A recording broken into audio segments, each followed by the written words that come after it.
world would be better in your mind without religion? Yes, I think it probably would.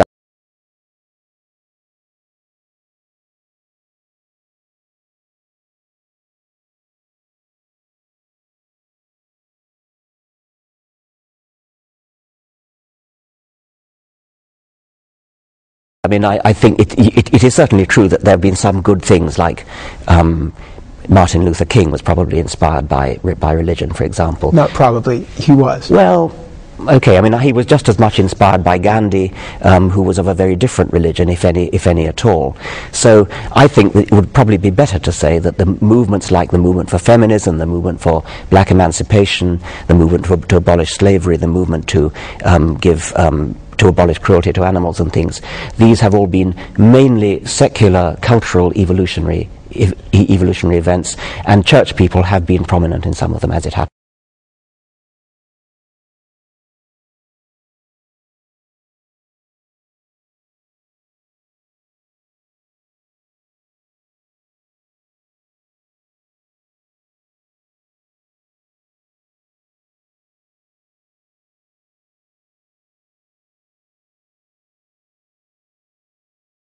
If religion and belief in God has not been helpful, as you say, it's deluded people, atheism doesn't exactly have a stellar record. I mean, societies that have tried to live without religion and God... You're not going to bring out Hitler and Stalin again, are you? I mean, you brought out fundamentalism for religion. Why is it not fair to try to use examples of societies that have tried to live without religion? Are you seriously bringing up Hitler and Stalin? How do you argue that the bloodiest century that we've just lived through, 20th century, was bloody, and it also happened to be the one that declared war against religion and to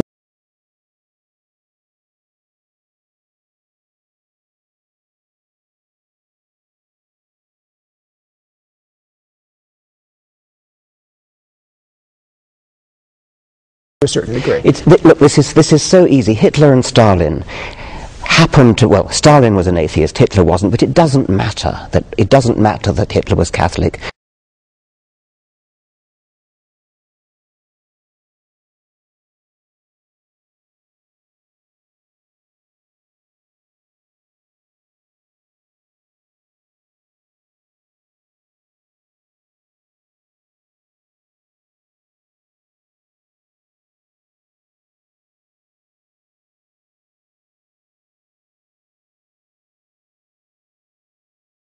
And Stalin was an atheist. They were deeply evil men. They were motivated by quasi-religions of their own, in Hitler's case, invention, in Stalin's case, inheritance.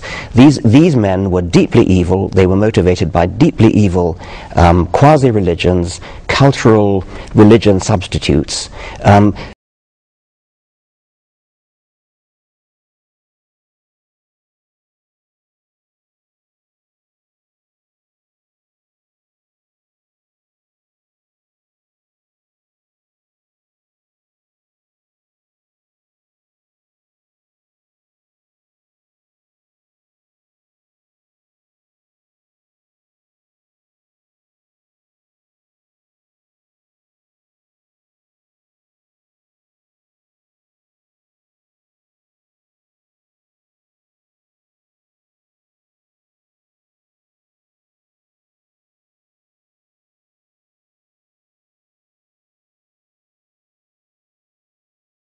It was purely incidental. It's as incidental if they were atheists as Hitler wasn't. Well, could you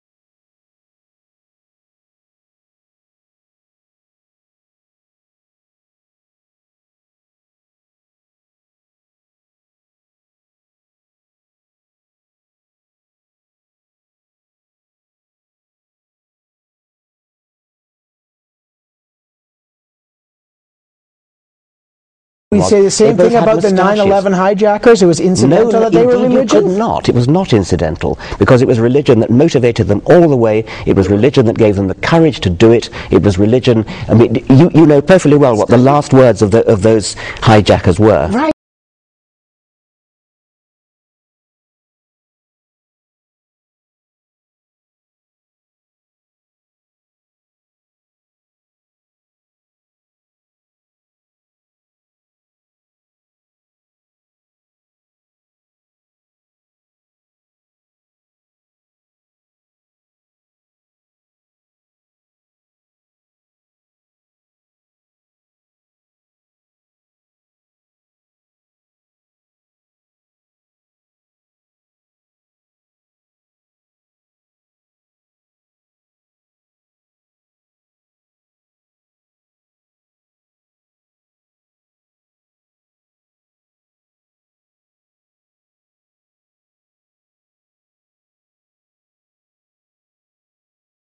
But Stalin, you could say the same thing about Stalin and his war against atheism. He was motivated by Marxism. He was motivated by a deluded vision of a paradisical future.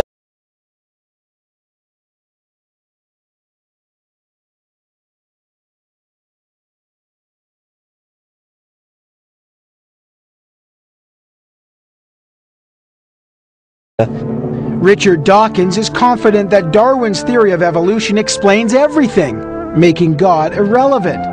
But how does he answer some of the more philosophical questions that can't be measured in a lab? Science tells us that when we love our children, in fact what's happening is in your brain there is some serotonin uptake or some dopamine, some chemical fusion that happens that makes us feel love. However you may explain that, the love of your children goes beyond that chemical formula into something beyond science. It's a window into something ineffable. I fully accept that science cannot actually explain love. I can't say love is the uptake of this, that, or the other chemical, love is this, that, or the other neurons.